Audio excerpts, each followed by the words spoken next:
Hey guys, in the intro video I talked about how the engine needed to be rebuilt because the compression on the front cylinder was really low. I think I said it was 10-30-10 or 10-10-30, something like that, whereas the rear rotor was 100 psi in all phases, thereabouts. One of the members on the Factory 5 forum, Retro Racing, said, hey, maybe you got some stuck apex seals. That's not something I ever heard of before. Went on SRX7club.com, searched the forums, turns out it's a pretty common thing. So I took off my exhaust, I took off my turbo, I took off my turbo manifold, and if you spin the engine through the ports, you can actually see the apex seals. So since I knew the rear rotors were good, or the rear rotor was good, and the apex seals, I rotated it till I could see a rear apex seal. I pushed on it, and you can feel the springing motion. When I rotated the front rotor, so I could get to an apex seal, when I pushed on it, it barely moved at all. Like it wasn't seized, but it was just crudded up and stuck. And the rotors are just covered in carbon. So I took some carb cleaner, sprayed down the apex seal, worked it by hand a bunch till it started moving, and then rotated, did the next apex seal. So I got them all to move a little better. And then, based on the forums, some guys said ATF, but then there's some question of how it affects the oil seals. So Marvel Miracle Oil seems to be a popular choice. So I put some of that in the motor, spun it by hand, spun it by reverse, that way it didn't all push out the exhaust port, and tried to get it around, because obviously there's no way for me to work or spray carb cleaner on the side seals and corner seals. So I put the Marvel Miracle Oil in there, spun it backwards a few times, and let it sit overnight. The next morning I came out. This is very important, why I recommend taking off your turbo if you do it. I put a towel over the exhaust ports, not plugging them, just hanging from the top studs. And I started it up, it shot out all that oil that I had left in there.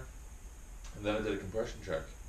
And immediately, within just that overnight soaking and working with the apex seals, the front compression jumped to, I want to say 60, 70, 70 or 70, 70, 80, something like that. Either way, it jumped really quick and it hadn't even been started yet. So to me, that's a good enough sign to let's move ahead and do a startup. So I installed everything back up. We got the header wrapped, we got everything back on. I also installed a fuel pressure gauge so we could check that. I've got an oil pressure and fuel pressure sensors coming. So before we get into much tuning, I'll be data logging those and set up some fail safes in the AEM. So then I was all ready to start. Now I did film that, I'm going to put that here in a second. And keep in mind there was still a lot of the Marvel Miracle Oil in the housing, and I knew very well it was going to smoke. And that's pretty much where I left it yesterday, because I knew that the idle feedback on the ECU just went out of whack. It maxed out at 50%. However, it was idling fine. It was coming up to temperature nice and easy. Previously, the temperature skyrocketed. Within a minute or two of idling, it was reading 100 degrees Celsius. The reason for that, so right here is our thermostat housing, this part right here. And right here is our coolant temp sensor, which is almost the highest point. Well, it is the highest point in the system, really, except for this return line here from the rear rotor.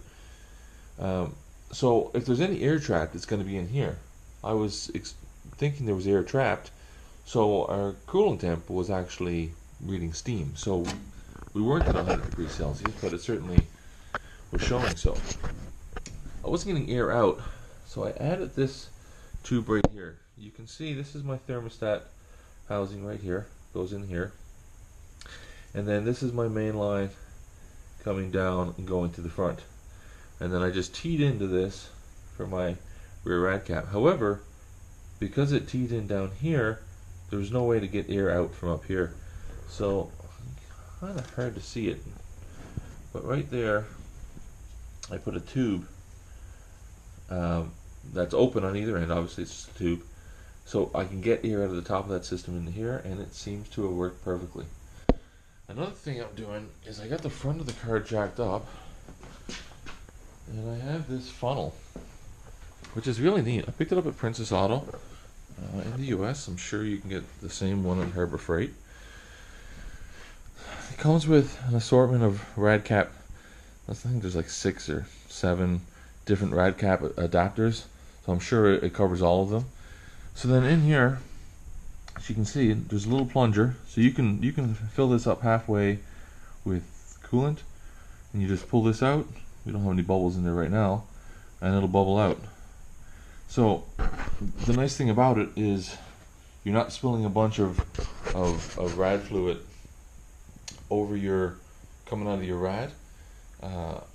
All your bubbling is in here, so now you can get the engine up to temperature. You can rev it and work the water pump and force those bubbles through without just spilling coolant everywhere. And then when you put that plunger in, now we can pull this out, and you don't lose all that coolant everywhere.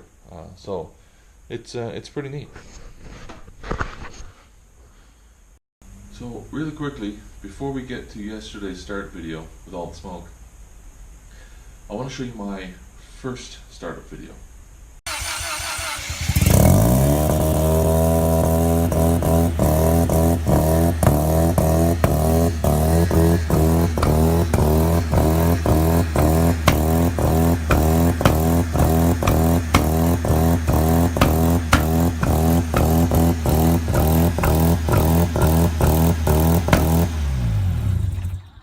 Now in that video, as you can hear, she was just screaming.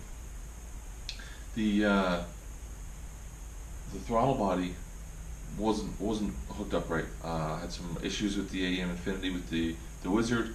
It wouldn't recognize the throttle body, so it basically timed itself out and rested at 20% throttle, which is why it wanted to start up and stay at like 3,000 RPM. So obviously that freaked me out a little bit. I called the guys at AEM. They took care of me. It's funny, the tech support couldn't help me. It was too much for him, but they didn't stop there. He hooked me up with one of their engineers who was actually familiar with the SRX, so we went a little further and exchanged emails and giving me tips, which was really appreciated. So we got the throttle body sorted out. So then was my second startup video.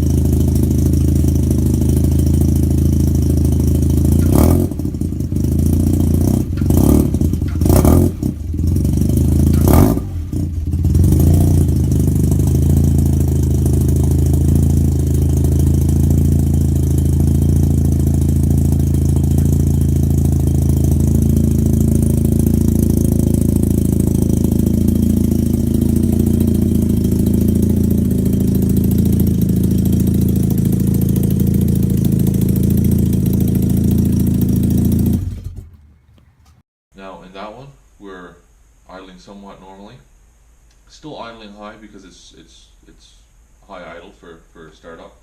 I think it's like 1500 RPM, which may or may not be high. I gotta look at that. I'm not sure it needs to be that high for warm up. We'll see. But in that one, I didn't let it run too long because again, I was reading steam on the coolant temp, so I didn't really know the coolant temp. I didn't know how fast it would go up. I didn't know if there was, huge issues. If there was one of the coolant seals was leaking, I was just dumping exhaust fluid into the coolant system. There was no way to know. So it was exciting, but there was still a lot of work to do. I also realized shortly after that at the time I didn't know my front rotor had almost no compression, but I did figure out that my front rotor was only firing the trailing plug and not the leading plug. So it by no means was running good. The rear rotor was running fine, but the front rotor was probably barely firing, which is, it had a weird sound, almost like an exhaust leak, but it wasn't leaking exhaust. I'm not sure if that was just the lack of fuel being burnt, or maybe it was backfiring in the exhaust manifold. Not sure. But no, we got that figured out. All the plugs are firing. We got some compression in the front. So this is what happened yesterday.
So today I'm going to tweak with the AM Infinity a little bit more. I gotta set the idle stuff up because, like I said before, that was a little messed up. And that was more or less, I started playing with it before I fully understood it back in the fall. I had to stop working on the engine because winter came on quick, and around here winter gets, well, it's too cold for 20W50 oil, that's for sure, and too cold for me to be working with the garage door open. I have a heater in here, so I did body work all winter. But now everything's firing and everything's going good. So once I get it warmed up, I'll tune the idle. I like to get it up to operating temperature, see if the fans kick in, get as many air bubbles as I can out while the front of the car is still jacked up. Then I'll tweak with those idle feedback settings. And from there, if everything is good, we'll do a little no load revving. We'll watch the air fuel ratios. We'll see how close that VE table is in the tuning. And then who knows? Fingers crossed. Maybe today, maybe tomorrow. I'll take you for a quick spin around the block. But we'll see. One step at a time. Check this out.